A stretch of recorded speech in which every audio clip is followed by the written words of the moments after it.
In 1962, a scientist made a decision that would disturb researchers for decades. He placed volunteers inside a sealed room.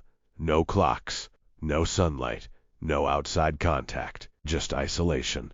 At first, nothing unusual happened. They slept, they ate, they talked to themselves. But then, something strange began. Within days, their sense of time completely collapsed. Some thought hours had passed when it had been minutes. Others believed an entire day went by, in what was actually just a few hours. But that wasn't the terrifying part.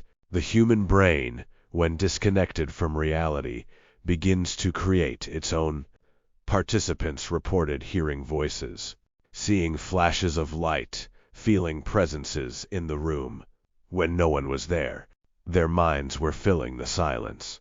One participant became convinced someone was watching him through invisible walls. Another began having full conversations with people who didn't exist. Here's what shocked scientists the most. The brain doesn't need external darkness to create monsters. It can manufacture them on its own.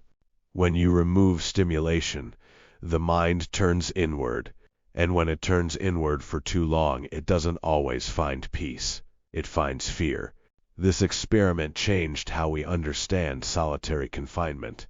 It changed how we understand astronauts in deep space. It even changed how we understand loneliness in the modern world. Because here's the twist. You don't need a sealed room to experience isolation. Millions of people today feel alone while surrounded by others.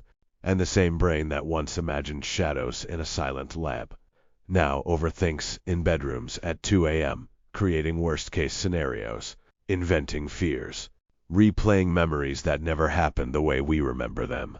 The scariest place on Earth isn't an abandoned building. It isn't the deep ocean. It isn't outer space. It's the unchecked human mind.